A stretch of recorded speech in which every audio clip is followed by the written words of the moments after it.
دەبێت قسە لەسەرەوە بکەین ئایا بڕیاری پەرلەمانی یا بڕیاری شیعەکانە پێشەوەی قسە لەسەرەوە بکەین دەبێت بگەڕێنەوە بۆ مێژوویەکی دووتر لە ساڵی 2008 یاسایەک دەرچوو یاسایی دەرکردنی هێزە ئەجنەبیەکان هێزی بیانی لە عێراق ئەو یاسایە هەر ناوی وایە قانون انسحاب یا کشانەوە قانون انسحاب باڵێن چۆنەڵی معسکراتی ئەجنەبی لە عێراق دەقی یاساکە من نازی سەبیرم نییە چۆنە بەڵام لەوەیە مالیکی لەگەڵ ئەمریکەکانە ڕێکەوتووە کە کشانەوە ببێت و عێراق سەرۆری خۆی وەربگرێ تەنانەت وردەکاری زۆر تیا من کاتی خۆی لەسەری شنووسی کاندێکی لە بەرژەوەندی کورد نەبوو ئەمە دەمێکە مشتومڕی لەسەرەکرێ بەڵام ئەمەی کە لە ماوەی پێشوا دروست بوو لە دوای ئەو ڕووداوانەی کە لە ئەنبار و لە دوای کوشتنی قاسمی سولەیمانی و مەهدی مۆهەندی سوانە ئەمە کاردانەوەی هێزە شیعەکانە پەرلەمان نییە ناتوانانی بڵێ پەرلەمان بەگشتی دەنگی داوە چونکە پەرلەمان کاڵی پەرلەمان بەگشتی دەبێت هێزە کوردەکان هێزە سونیەکان و هێزە شیعەکان زۆر بە ئەعسابێکی ساردەوە هۆکارەکانی بنووسن و باسی کۆی ئەو هێزانە بکەن کە لەسەر ئەرزی عێراقن هەر هێزی هێزی ئەجنەبی ئەمریکی لەسەر ئەرزی عێراق نییە تورکی تایە ئێرانی تایە خەڵکی تری تایە قانونەکە ناوێت قانون انسحاب قوات ئەجنەبیە من عێراق ڕناوی ئەوایە قانونەکە بیستە بیرم کۆتەوە ئەمە کاردانەوەی پەرچەکردارە هین نییە ینی پرۆژە نییە بۆی کەین بێ پەرچەکردارەکەش لە نتیجەی ڕووداوانەی کە ڕوویدا ینی ڕەتفعلە بۆ ترەمپ و بۆ ئەمریکیەکانوانە کە من بڕواکەم لە ژێر کاریگەری ئێران و حەشدی شعبیا دەرچووە نەک لە ژێر کاریگەری بەڵین شاخامی عێراقی و بۆی کە عێراق تۆرێک لەسەر بەخۆی و سەروەری هەبێ لەبەرەوە زۆر زەحمەتە تۆ لە دۆخی ئاوایە باز لە کشانەوەی یا باز لە دەرکردنی هێزی ئەمریکی بکەیت چونکە ئەمەی باڵێن ئێستا شیعەکان و توانە جیاوازە لەگەڵەوەی 2008 بە ئیتیفاق کراوە ئەمە ئێستا لای تاگلایەنەیە کە ئەمریکەکان قبولی ناکەن ئەمریکاش بەڕاستی جۆرێک لە خاوەنددارێتی لە عێراقاکە زانی سەبەبەکەی چییە؟ هۆیەکەی ئەوەیە ئەمریکا سەدامی ڕوخان ڕاستە لە 91 بۆ 2003 هێشتەوە کە لە کۆی دەری کرد هێشتەوە بەڵام لە 2003 ئەو سەدامی ڕوخان سەدام نە بە ئێران ڕوخاوە نە بە قواتی ئۆپۆزیسیۆنی عێراقی نە بە هێزی شەقامی عێراقی سەدام ئەمریکا ڕوخانوێتی کە ڕوخانوشێتی لێرە بەرژەوەندەکانی خۆی پارێزێ کە بەرژەوەندەکانی خۆی پارێزێ بە قسەی ئێران و ئۆپۆزیسیۆنی یا بابڕێن بە قسەی ئێران و شیعە و لایەنی شیعی ناکە لە کشانەوە لە ڕۆژنوانە ئەمریکا لە 130 وڵاتی دنیا هەیە هێزی هەیە بنکەی سەربازی هەیە و جۆرێک لە هەیمنە لە دوای ڕوخانیەکێتی سۆڤێتەوە جۆرێک لە هەیمنەی دەستی کێشاوە بەسەر دنیای بەردەوام لە دیاتەوەی کە دوژمنی ئاشکرای نییە دوژمنی باڵێن دوژمنی ئەوە دۆزێتەوە دوژمنی نادیاری بەرژەوەندی پارێز دوژمنی نادیاریا دوژمنی دیاری پەرژەوەندی پارێز جارێک لە ئەفغانستان کەسێکە دۆزێتەوە تالیبانە دۆزێتەوە قاعیدا دۆزێتەوە جارێک یەک لە سووریا دەوڵەتی سووریان لانی کەم داعشوانە دۆزێتەوە جارێک دێ لە ئێران شتێکە دۆزێتەوە لەبەرەوە ئەمریکا بەبێ ئەم دوژمنە حتا تۆ سێت کەوسی لەعانەی کە لەگەڵ سینوانایەتی کەمە وردەکاری زۆر ڕەنگە لە مەودایەکی کەمە نەتوانین هەمی بڵین بەڵام ئەمریکا بەبێ دوژمنێکی دیاریا بەبێ دوژمنێکی دیاری بەرژەوەندی پارێز ناتوانێ بژێ ئێران لەو ئەو دوژمن دیار بەرژەوەندی پارێزەیە بۆیە باوەڕی من ئەوان تا ئەم تر کەساتێش کە من تۆ قسەی تاکەین وەک دەوڵەت هەم دەوڵەتی ئێرانی هەم دەوڵەتی ئەمریکا لەگەڵ لە عێراق هەرپیان بەرژەوەندیان هەیە و لەگەڵ خۆشیانە بەرژەوەندی ژێر بەژێر هەیە بۆیە باوەڕی من ناتوانێت نا عێراق نە شیعە نا لەم تر کەساتەیە حکومەتی عێراقیش ناتوانێت ئەم هێزانە بکشێنێتەوە دەریگانکە کە تۆ باسی شەقامی عێراقیەکەی باسی کورد و شیعە و سونە و تورکمان و پێگاتەکانی عێراقی پێگاتەکانی عێراق دیدیان جیاوازە بۆ دەرکردنی هێزە ئەجنەبیەکان دیدگایان جیاوازە ئەگەر شیعە پێی خۆش بێ ئەمریکا ئێستا دەربکا لێرە سونە و کورد بە شێوەیەتە سەر و مەسەلەیەکەن جارێ ئەم دیدە نەبۆتە یەک دیدی هاوبەش نییە ئەگەر کورد پێی خۆش بێ شەقامی کوردی پێی خۆش بێت جێشی تورکی لەسەر خاک کوستی مۆبەرەوەکی کوردستان یا باشووری ئەوەی ناونراوە باشووری عێراق یا باشووری کوردستان یا ئەوەی ناونراوە کە پێڵێن باکووری عێراق ئەگەر کورد پێی خۆش بێ ئەم هێزە تورکیانە بڕۆن دەرەوە دەسەڵاتدارانی کورد و ڕەنگە خڕکتیشە بیان خۆش نەبێ بڕۆن لەبەرەوەی بەرژەوەندی و شتی ژێر بژێران بێکەوە بۆی باوەڕی من جیاوازە مەسەن حتا لە مەسەلەی ئێرانی شاوایە هەندێک لە ناو شیعپیان خۆشە بمێنەوە لەگەڵیان نابن پاڵپشتیان بن لە سونە و لە کورپیان ناخۆشە چونکە بەتایبەتی سونە ئازاری زۆر چێشتەوە بەدەست حەشدی شعبی بەدەست جێش سوپای ئێرانی شەو لە ماوەی ڕابردوو ئەفغانی کە ڕوویدا لە منتیقەی ئەنبارەوە ناوە یا لە منتیقە شیعەکان سونیەکان بەگشتی بۆیە باوەڕی من تۆ دەبێت جارێ بیر لەوە بکەیت تۆ چۆنم دیدگایی یەکەی کام دیدگایە یەک کرد کە اینجا دەبێت بیر لە سەربەخۆیی عێراق بکەیت عێراق دەوڵەتێکی خاوەن سیادەیە خاوەن سەربەخۆییە ئایا توانیوێتی دەوڵەتێ بێ بەرژەوەندی هاوڵاتیەکان بەگشتی بپارێزێ بەرژەوەندی کورد و تورکمان و عەرەب و شیعە و سونە و کورد و ئاشور و پێگاتەکان هەمی بپارێزێ نەخێت بۆیە باوەڕی من قسەکردن لەسەرەوەی کە تا چەند ڕای شەقامی عێراقی لەگەڵەوەیە دەبێت یەک باسی بکەیت خۆی لە ئەسڵا سیرکە لە ئەسڵا دەبێت ئاوا بێ لۆژیکەکە یا ئاوازەکە یا منطقەکە ئاوا بێ کە عێراق لەسەر پای خۆی بوەستێ دەوڵەتێکی خاوەن قرار و خاوەن بڕیاریە بێ بتوانێت خۆی بەڕێوە بەرێ بتوانێت سونەکانی خۆی بپارێزێ و بتوانێت هاوڵاتیەکانی خۆی بە هەموو پێکاتەکانەوە ڕازی بکە عێراق ئەمە نییە عێراق دەوڵەتێکی هەشە دەوڵەتێکە پڕ لە ململانیە پڕ لە کێشە پڕ لە گیرگلفت دەوڵەتێکە وەک ئێران وایە وەک تورکیا وایە وەگە وڵاتانە وایە کە وەک سووریا وایە وەگە وڵاتانەوەیە کە نەتەوەیان بە زۆر پێوەری کێنداوە خاکیان بە زۆر پێوەری کێنداوە لەبەرەوە بە باوەڕی من عێراق شەقامی عێراقی یا هەر عێراق بەگشتی یا پەرلەمانی عێراقیش بەگشتی قەت ناگەناو نەتیجەیە بە یەک قەرار بڵێن دەبێ هەموو هێزە ئەزیمەکان بڕۆن بگەناو نەتیجێش لە حاڵەتێکە گەشت ناو نەتیجێش اینجا هەر ئەستەمە بێ هەموو هێزە عێراقیەکان هەموو هێزە ئەزنەبیەکان یا زەبیانەکان بەگشتیان بڕۆن چونکە بەشێک لە هێزە بیانەکان لەگەڵ حکومەتی عێراقیە لە ڕابردوو لە ئێستاشا هەندێک لە ئیتفاقیاتیان هەیە هەندێک لە ڕێکەوتنیان هەیە بۆ لێدانی ئۆپۆزیسیۆنی یەکتر دەخالەتەکەن تۆ بیرتە ئێران لە کۆیە دەخالەتی کرد کۆمەڵە خەڵکی شەید کرد دەخالەتێکا لە شوێنی تر و تورکیا دێ لە کورتەک لە بن ڕانیایە دێ لە کورتەک خەڵک شەید دەکا لە بناری قەندیل لە دەیەکانی باشووری کوردستان خەڵک شەید دەکا لەبەرەوە بە باوەڕی من ئەچێ لە عەفرین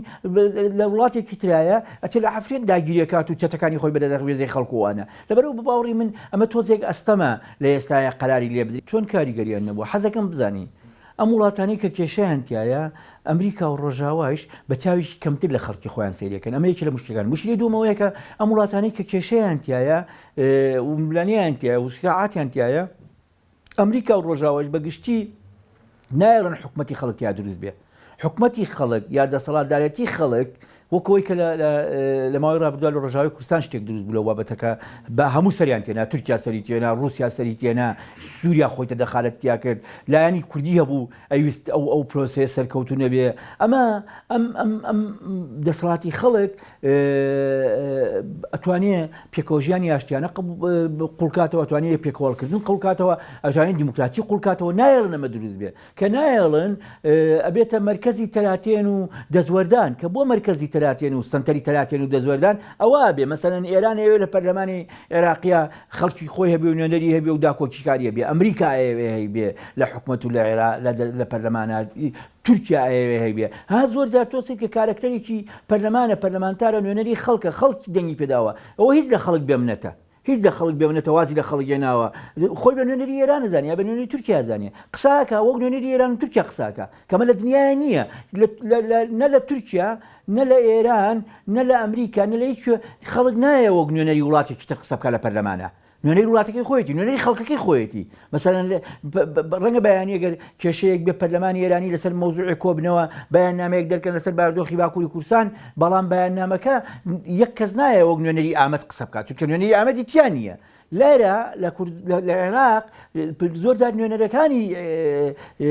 شارە عێراقیەکان و بە شارە کوردستانەکانیشەوە بە باشووری کوردستانیشەوە زۆر جار وەکو نوێنەری ئێران و تورکیاوانە قساکەن لەبەرەوە ئەمە دەزوەردانی ڕاستە و خۆی ئەمە نوێنەرایەتیکردنە ها شتێکی پێڵن بە وەکالەت ئەمە بۆچی مەسەلەن باسی کرد ئەگەر شەقامیش بێوێ دەسەڵاتداران نایانوێت زەبیانەکان بڕۆنە دەرەوە لەبەر چی؟ لەبەر پاراستنی بەرژەوەندی لەبەر ڕێکەوتنی ژێربەژێر لەبەر مەسلەی نەود لەبەر مەسلەی مەسەل من جارێکیان بە بە دۆگلاس سلێمان وت دۆگلاس سلێمان باڵێزی ئەمریکا بوو لە عێراق و جارێکی من لە دانیشتێکا لەگەڵا بووین لە هەولێر پێم وتم باسی ڕۆژاوی کوردستانمان کرد باسی بەرژەوەندی و دۆستایەتیمان کرد وتم ئێوە زۆر جار دۆستایەتیەکەن بە قوربان بەرژەوەندی وتی ئێمە واکەین ئێمە بەرژەوەندیە خەینە سەر و دۆستایەتیەوە من وەکو گلەی و ڕخنە پێم وت بەڵام ئەو زۆر بە ڕاشکایی بە منی وتیەوە سیاسەتی ئێمەیە دا لەبەرەوە بەشێک لەو هێزانە ئەو هێزە و ناوخۆیانە پەیوەندی و ڕاستەوخۆ و بەرژەوەندی ڕاستەوخۆیان لەگەڵ ینی ئەڵقەڕێزن لەگەڵ دەوڵەتەکانە لەگەڵ دەسەڵاتدارانی دەوڵەتەکانە مەسەلەن زۆر بەلاتەوە ئاسایی بێ وەزیرێک وەزیری حکوومەتی عێراقی بێ بەڵام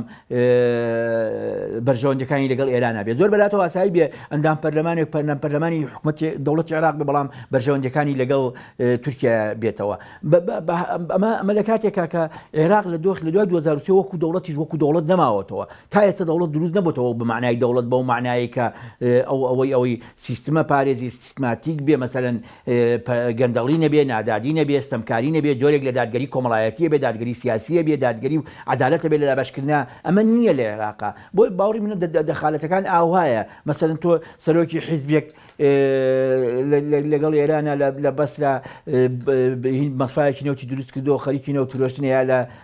لە کوردستانیش کە ڕەنگە شتی وا هەبێوانە ئەمانە ئەم بەرژەوەندیە تۆ کە باسی دەوڵەتەکەی باسی دەرکردنی هێزاز لەبێکانەکەی باسی دوورخستەوەیانەکەی باسی خۆخاوەنی و خاوەنداریەتی خۆتەکەی ئەم بەرژەوەندیانە نامێنێ یەکابرا هیچ کەسێک ئامادە نییە تۆ ئێستا تۆش لێرە لە دانیشتوی هەموو ڕۆژە ملیۆنی دۆلار بێتە بەردەست ئامادە نیت بۆ چاکسازی و بۆ عەدالەتی کۆمەڵایەتی و شتانە دەستبەرداری ملیۆنەکەی بیت چونکە ئەگەر چاکسازی و عەدالەتی کۆمەڵایەتی بێ دەوڵەت دروست بێتەوە تۆ ملیۆنەکەت نامێنێ من بڕواکەم عێراق وەک دەوڵەت ناتوانێت بێتەوە عێراق ناتوانێت بێتەوە دەوڵەت تا سیستمەکانە بێتە جۆرێک لە سیستمی دیموکراسی ڕاستەقینە لە دەسەڵاتی خەڵک و جێڕانەوەی بیانی ئەم گۆڕینی فیدراالیە کە ئیساکە تەنیا هەرێمی کوردستانیە بیکەیتە کۆنفیدراالیە کە هەرێمی سونە بگرێتەوە هەرێمی شیعە دوجۆر بگرێتەوە و هەرێمی کوردستانیش بگرێتەوە جۆرێک لە پەیوەندیە بێ مەرکەزێکێکە بێ بۆ هێزی سەربازی و بۆ برارە دیبلۆماسیەکان و بۆ مەسلەی بودجە و ئەوانە مەرکەزێتەکە زۆر بەهێز نەبێ بەڵام سونە حکومەت و دەسەڵاتی خۆی بێ پەرلەمانی خۆی بێ کورد پەرلەمان دەسەڵاتی خۆی بێ و لە بەسرا و جنوبیش ئەگەر دوان بێ یەکێ بێ عینن لەو شێوەیە هەبێ ئەبەمە ڕەنگە بتوانی عێراق لە هەڵوەشانەوەی مسۆگەر ڕزگارکەی ئەگینا عێراق ئەگەر بتەوێ بکەیتە دیموکراسی بتەوێ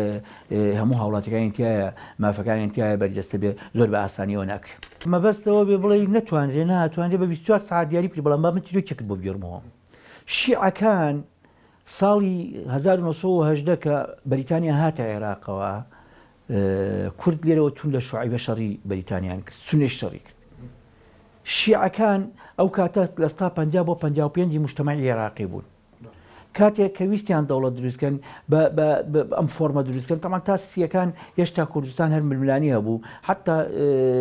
بەریتانیەکان بە کۆمەڵی ئەگەرەوە احتیمالاتەوە ڕازی بوون بۆی کە بخرێتە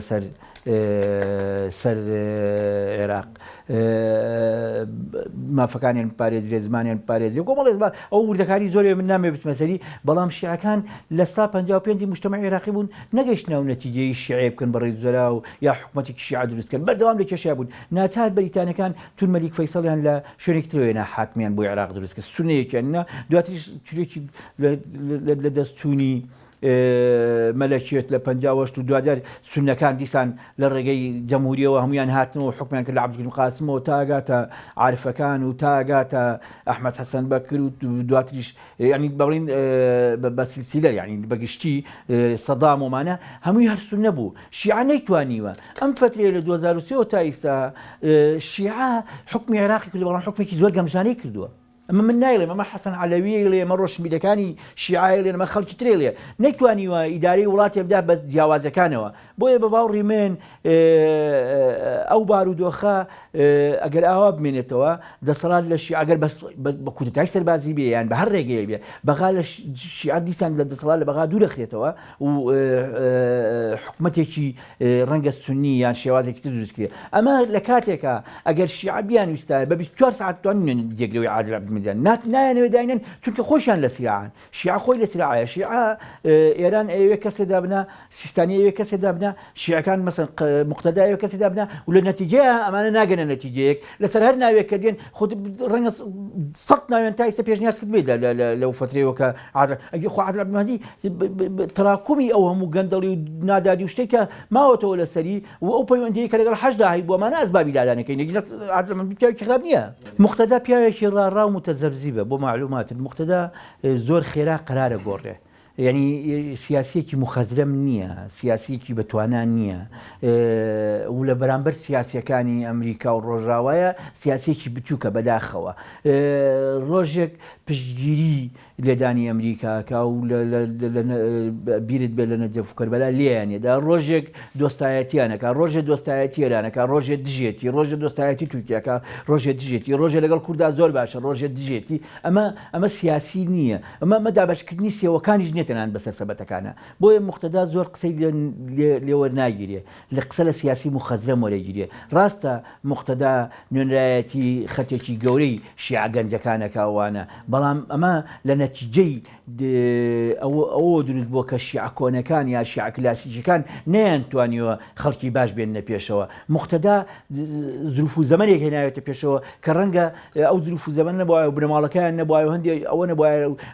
هەندێک وتاری تون لە سەردەمی هاتنی ئەمریکەکانە بۆ ئێرە ڕەنگە نەبووایەتەوە کەسێتیە بۆیە زۆر ئەوەی لەسەر ناکرێ ڕەنگە بەیانی بڵێ من پێم باشە هێزی ئەمریکی لێرە بمێنێتەوە پێشتری ژەرواوی تۆ ڕەنگە بەیانی عکسی ئەمە ئیستا بڵێ من پێم باشە هێزی ئەمریکی بمێنێتەوە گەر ئەمریکا بڕۆ ڕەنگە ئێران بڵێ ئێرانەمان خوا ئەمریکا لە عێراق دەرناچێ بڕیارەکەی پەرلەمان بڕیارێکە مایەی ئەوە نییە یعنی جێبەجێ بکرێ نە سەرۆکی کۆمار و نە سەرۆکی حکوومەت کە ئایندە عادل عەبدولمەجید ئەوەی کە دێت نا بەشێک لە هێزە عێراقیان قبوڵیان نییە و هێزە بڕوا کاتێک ئەبێ بڕوا کە هێزە ئێرانیەکان و هێزە تورکیەکانیش نەمابێتنەوە کە زۆر ئەستەما ئەوەش ببێ لە مودۆخەی ئێستاە هەموو ئەگەرێک لە دۆخی وایە قسەی لەسەرەکرێ تورکەکان ئیتفاقێکی خراپیان هەیە کاتی خۆی لەگەڵ حکومەت عێراقیە بۆ 30 کیلومتر هەندێکیان بۆ 5 کیلومتر هەندێک بۆ 15 لە هەر قۆناغێکا جیاوازین کراوە ئێستا تورکەکان لە 30 کیلومتر و 50 کیلومتر تێپەڕیوە ئێمە بینیمان تورک هات لە چای ئەزمر کادیر و هەواڵی پەکەی شەید کرد بۆیە باوەڕی من تورکیا کاتی خۆی کتێبێکە بوو خۆ زەرورە پێ بڵێم کاتی خۆی پرۆژەیەکە بوو یەک دەدەین سێ وەردەگرین ئەمە پرۆژەی تورکەکان بوو لە سەردەمی تورکۆدۆزارە بەڵام بە شێوەیەکی قسەیان لەسەر کرد یەک دەدەین سێ وەردەگرین پرۆژەیە بوو ئەڵێ ئێمە کەرکووک ئەدەین بە کوردەکان بەڵام لە بەرامبەرە سلێمانی و هەولێر و دووە گۆرەگرین یانیش پرۆژەکە ئەوها بوو کاتی خۆی مناقەشەی زۆرەوە کرا ئەمە پرۆژەیەکی پانتورکیزمە ئێستش تورکیا خۆیان بە خاوەنی مووسڵ و بە خاوەنی کەرکووک و خاوەنی ئەم باشووری کوردستانی دەزانن بە شێوەیەکان و بەشێک لە هێزە سیاسیەکانی باشووری کوردستانی بۆ بەرژەوەندی و بۆ نەوت و بۆ دزی بووە ئەوانە بوونەتە بە شەریکی ئەو هێزە سیاسیە زانی تۆ کە دێی ئاوا سەیری وەزعەکەی تەنیا عێراق لە فۆرمەیە بینی تۆوانە نام بارودۆخێک هاتوو بە درێژایی 100 ساڵ لە وڵاتەیە هەیە شتێک بە ناجۆری لەم ناوچەیە شتێک بە ناجۆری دروست کراوە 100 ساڵە ناجۆریەک هەیە دەبێت ڕاستکرێتەوە ئەم ڕاستکردنەوە پێویستی بە عەقڵە پێویستی بە ئاوەزە و ئەم ڕاستکردنەوە بەردەوام بەریەکەکەوێت لەگەڵ بەرژەوەندی هێزەکانی دنیاە لەگەڵ بەرژەوەندی ئەمریکایە لەگەڵ بەرژەوەندی تورکیایە لەگەڵ بەرژەوەندی وڵاتانی ئەوروپا بەشێک لەگەڵ بەرژەوەندی لەبەرەوە کێشەیەکی ئەمە پەس پەیوەندی بە عێراقەوە نییە یعنی بەیانی ئەگەر عێراق بێتە سێ وڵاتێکش و دنیاش دانی پیا بنە کێشە لە تورکیا هەیە کێشە لە سووریا هەیە کێشە لە ئێران هەیە و دەبێمانە چارەسەر کرێن ئەمانە کە چارەسەر بکرێن دەبێت بە شێوەیەک چارەسەر بکرێن لەگەڵ بەرژەوەندی ئەمریکا و ئیسرائیل و ڕۆژاوانەیە بێنەوە کاکە ئەزانی لە ڕابردووە ئەمریکیەکان زۆر ئاوا سیاسەتیان کرد ڕۆژاوا بەگشتی ئینسانی شەرقی و ئینسانێکی بچووکتر زانن لە خۆیان کەمتر سەیرەکەن و پیان وایە ئەوان ئیداری دنیادن ئەمە یەکێک لە مشکلەکانە مشکلەی دووەمیان ئەوان بەردەوام ئەیانەوێت لەم ناوچانە شەڕ هەبێ چونکە لە شەڕا بەرژەوەندەکانیوان پارێزراوتە ها بازرگانەکانی شەڕ قازان لە کاتی شەڕاکەن هەر لە شوێنی زۆر بچووکە ئیسە خوا نەخواستە بەیانی لە هەرێمی کوردستان شەڕ دروست بێ ئەوانەی کە پارە و سەرەوتمی زۆریان هەیە گەنم و جۆ و دانەوێڵە و ئەنواع شتە شەڕنەوە گولەی ئاپیتی لە سەردەمی شەڕی ناوخۆیە ئەچۆ 30 وەرەقە بەڵام ئیستا کەس بە 20 دانایی کرد خۆ بە تاکی دەوانە ئەوانە کاریگەری تۆ سێکە زانی ئەوانە کاریگەریان هەیە بەڵام لە بەرامبەرەوەیە کە تورکیا هێزیێناوە لە کەرکوب میتی هێناوە خەڵکی هێناوە شتێناوە کوردیش هێزی پێشمەرگەی هاوبەشیە بۆ گەریلایە بۆ شەڕوانیە بۆ خەڵکی گەریلاکانی پەکەکە لە داخۆ داکۆکیان لە کوردستان کردو لەبەرەوە ئەمە دووسەرەیە ناتوانانی بڵێ یعنی بە حتا پرۆژەکەی تورکیاەوە زۆر جار خەڵک ئاوای خوێنەوەی سێش شێوە خوێنەوەی بووکە خوێنەوەیگە بوو بدەی باشەقەی چێکە بە ئەو یەک بدا سێوەەر بوو لێ با ئێمە ئەم چە پارێزگایە و کەرکووکیش بکاتە دۆستی خۆی بەڵام ئێمە تا قوڵایی ورفا ئێمە تا قوڵایی تا لەناو ئەستەنبوڵە 3 ملیۆن کوردێ ئێمەش توانین قوڵایی خۆمان پارێزین لێوێ ینی پرۆژەکە دووسەرەیە ناتوانێت تورکیاژە تورکیا بەیانی خۆی لە بەردەماڕی ینی بەلاتەوە سەیک نەبێت بەیانی هەڵسین لە خەو ئینقلاب کرابێت لە تورکیا ئەردۆغان لەسەر حکم نەمابێت بەلاتەوە سەیک دەبێت چونکە ئەردۆغان ئەو ئیمکانێتەی نەماوە وڵات بەڕێوەبەری بکە ئەو ئیمکانێتەی نەماوە نزیکترین کەسەکانی خۆی مەسەن تۆشێکە ئەحمەد داودۆغڵو و عەلی بابەجانوانە لە نزیکترین کەسەکانی بوون ئەحمەد داودۆغڵو لە پرۆژەی استراتیژی گەورەیە پشتگیری گەورەی ئەردۆغانیە کرد و ئەو نەخشەی بۆی کێشە ئەو باسی سفرکردنەوەی کێشەکانی کرد لە ناوچەکەیە ئێستا ئەحمەد داودۆغڵو عەکسی ئەردۆغان بیرەکاتەوە ئەردۆغان بەشێکی زۆری و دەنگانەی هێنای حیزبەکەی باڵین ئاکەپە هێنای میراتی ڕەفا بوو میراتی حتا گولەنەکان بوو هی ئەحمەد داودۆغڵو بوو دەنگی کوردەکان زۆربەی زۆریەوە کە لە کوردستانی باکووری ناوێتی زۆربەی زۆری هی میراتی شێخ سەعیدی نەورەسیەوانەیە ئێستا خۆی لە بەردەم ڕەشەیە بۆیە بەیانی ناتوانێت تاسە ناتوانێت بکە ئێرانیش ناتوانێت بکە ئێستا تۆزانی قوڵایی تا چەند ساڵ لەمەوە پێش لە ڕۆژهەڵاتی کوردستان ئێمە تەنیا باسی تا سنەمانە کرد تا کرماشان و سنە و مەهابات و ناوەمانە کرد ئێستاکە باسی شار کوردەکرێ باسی چوارمەحاڵی بەختیاریەکرێ باسی ئیلامەکرێ باسی یعنی قوڵایی کورد و هەستانەوەی کوردیش گەشەیەکی جیاوازتری کردووە خۆمە پژاک و پەکەکەوانە ڕۆڵی گەوریانە بۆ خەڵکی تریش ڕۆڵی هەبوو ینی مەسەل ڕۆشنبیرەکان دوخبەی ڕۆشنبیر ڕۆڵیانە بووە خوێنەوارەکان ڕۆڵیانە بۆ حتا موزیک ئێستا موزیک لە ڕۆژهەڵاتی کوردستان خەریکە ئەچێتە قوڵایی ناوچە موزیکی کوردی خەریکە دەستی کێشەیە بەسەر موزیکی سینەما لەبەرەوە بە باوەڕی من چۆن کاتی خۆی یڵماز گۆناییان بەهمەنی قوبادی ڕۆڵێکی گەورەیان لە ناساندنی سینەما با بڵێن بە زمانی ئەوانی تریش بەڵام بە سینەمای کوردیا بینی بەتابەتی لەوێ وڵوانەیە کە کاتی خۆی کەین کردوێتی ڕێگایە نازانم میێگە لە ئەوەیە کە کاتی خۆی گۆنای کردی ئەمە توانیتی وێنەیەکتر نیشاندا وێنەیە کە نەخێرەوە ملێنها کوردێ لە باکووری کوردستان لە تورکیا خەڵکی ئەمانە خەڵکی نین کە تورک بنوانە چۆن کاتی خۆی مەسەن کچێکی وەکو ساچینە توانیتی وەرتێرخانێکی گەورە لە باکووری کوردستان بکە ئێستا بەداخەوە خوێندنەوەی کورد خوێندنەوەی زۆر ڕووکەشە بۆ مەسەلانە کاکە ساکینە وەرتێرخانە لە مێژووی ئافرەتی کوردە وەرتێرخانێکی زۆر گەورەیە دا بۆیە تۆ کەدی ئەمە بەوردی هەموو ئەمانە قسەی لەسەرەکەی ئاو زۆرە کێشێ تورکیا ناتوانێت بێ خاوەندارێتی لە مداوتێ بکات چونکە لە ناو خۆیە کێشەی دنیای هەیە کێشەی دنیای هەیە مەسەن ناتوانێت لە ئەستەنبوڵ بە سفرکردنەوەی کێشەی کاتی خۆی ئەوەی بۆ دەستراتیژەکەی ئەحمەد داودۆغڵو بۆ سفرکردنەوەی کێشە بۆ دروستنەوەی کێشە بوو لە ناو خۆی ینی ئەوی دووەرە هەمووتان وەرنەژێر پەرچەمی ئێمەوە لە بژێر پەرچەمی ئێمەیە دنیا ئارام و ئاسایشەوە کاتی خۆی کە باسی زمانی کوردیە کراوانە هەندێک عەرەبخوا و تورکگویستوانە ئەیانوت کاکە زمان بۆ بە کوردی بنووسریەوەوانە بۆ بە هین نەنووسێ بە عەرەبیوانە ئەو زمانی قورئانە شاعیرێکی ناوی مامەد کەرکووکیە جوابێکی زۆر کاتی خۆی لە یەکێک لە ڕۆژنامەکانی ئەو سەردەمای لە بیستەکانە جوابێکی زۆر منتیقی داتەوە ئەڵێ خۆ زمان من دام نەناوە یعنی زمانی نەتەوەیە کە خوا باسی جیاوازیەکانەکە خێرە تۆ پێمەڵی دەبێت لاراوی بزمانەکەی ئێستا ئەمڕۆ من شتێکم خوێنەوە زمانی کوردی لەسەر ئاستی دنیا بۆ بۆتە نۆیەمین زمانی زیند و 811,000 هێشتا بە شەرتێ زازا و سۆرانی و هەورامی و لڕ و کەڵهوڕوانی شتێ نەکراوە بەس کرمانجی سەر و تێکراوە بۆتە نۆیەمین زمانی گیانی زۆر نزیکە بێتەوە ینی لە ئینگلیزیوانە ئینگلیزی و سینی کە زمانە دەوڵەمەندەکانی دنیان زۆر نزیکە بێتەوە لەوان باشە ینی پێش عەرەبی و تورکی و فارسی کەوتەوە بۆ من بێم بەو زمانی خۆم بۆیە باوەڕی من سێرکە لە ئەستەنبوڵ ئەم هەموو ململانەیە هەیە بەڵام گۆرانی کوردی هەیە مۆسیقای کوردی هەیە دەوڵەت ناتوانێت ڕایگرێ دەوڵەت ناتوانێت ڕایگرێ هەر ناتوانێت لە سەردەمی ئەتاتورکە ناتوانێت ڕاوەڕاگرێت ئەتاتورک ڕستەیەکی بوو زۆر ناشرین بوو لە هەموو شارەکان نووسی بەختەوەرەوە کەسێک بڵێ تورکم بەس من لەبان وان لەبان قەڵایوان بە مناڵێکم وتم ناخوێنی وتی ناخوێنم وتم بۆ ناخوێنی وتی ناخوێنم وتم باخت بخوێنە باشتە وتی بۆ تورکا بخوێنم بۆ تورکانیە بۆ خۆمانەوانە وتی نا ئەستورد دبێژم و دەتمە چیای ناخوێنم ئەم ڕۆحیەتە 100 ساڵە درێژەی هەیە من پەرلەمانتارێکی ئەکە پێم وتم لە بەشی مافی مرۆڤیش بوو وتم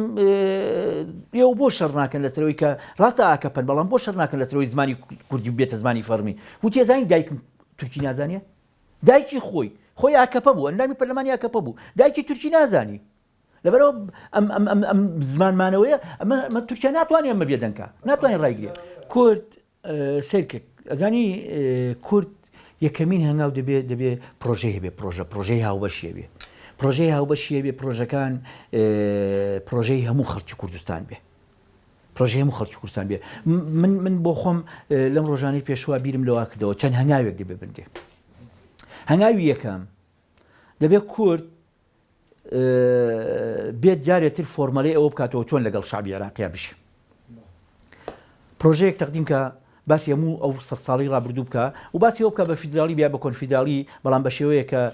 زەمانەتی مانەوە و ژیانیە بێ بمێنێ ئەگەر نا داوای شتی تر بکە داوای لەسەر و کۆنفیدرالیەوە بکە ئەمە لە باشووری کوردستان هەنگاوی دووەم کورد بیر لەوە بکاتەوە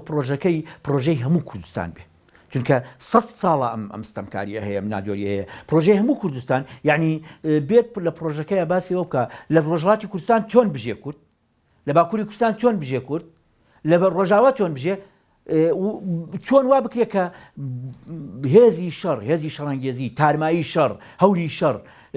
لە وڵاتانە لەو ناوتان دوور بکرێتەوە هەنگاوی سێم ئەوەیە کە کورد بانگەوازی پێکەوە ژیانی ئاشتیانە بکە بانگەوازی دراوسەیەتی باش بکە بانگەوازی پێکەوەڵکردن بکە بانگەوازی دراوسەیەتی باش و پێکەوە ژیانی ئاشتیانە مەرج نییە لە تواتەوە یەک وڵاتە بێ ئەکرێ ئێمە عەرەب لە دراوسی یەک بین بەڵام دراوسی زۆر باشی یەک بین ئێمە تورک دراوسی یەک بین بەڵام دراوسی زۆر باشی یەک بین من بڕواکەم کورد ئەمانە ئەنجا ئەوەی کە زۆر جار باسی شەکەن و سیاسەکان هەمووی ڵێن و شتیان تێبەجێ ناکەم یەک ریزیوانی کە خۆیان ێڵێن خۆزگاوەشیان بکردا ینی کە من باسی ئەم هەنگاوە ناکەم ئەمە ڕێک دەبێ هەنگاوی هەموو کورد بێ و کورد نەتێتە ناو ململانەی ینی ئەمریکا و ئێرانەوە کورد بە یەک دووری قسەیەک هەیە لە سیاسەتە ئەڵێ کاتی خۆی وڵاتانی عەدەمئینحیازە بوون بە یەک دووری لە ئەمریکا و سۆڤێتەوە دوور بوون عیلاقەتشیان لەگەڵ هەردوو لایە هەبوو کورد دەبێ بە یەک دووری لە ئەمریکا و ئێرانەوە دوور بێ بەڵام بیری ئەوەی هەبێ ئێرانمانەوەی بۆ هەزاران ساڵە لێرە بەیەکەوە بین ناچارین قەدەرەکەمان وایە خاکی کوردستان لە خاکی ناو خاکی ئێرانەیە خاکی کوردستان نزیک دۆستی بە درێژایی 100 کیلومتر دۆستی باڵین دراوسی خاکی ئێرانە لەبەرەوە ئەمە لێ بەرچاو بێ و ئەمریکا دوورترە یعنی هەردوو حاڵەتەکە لە بەرچاو بگرێ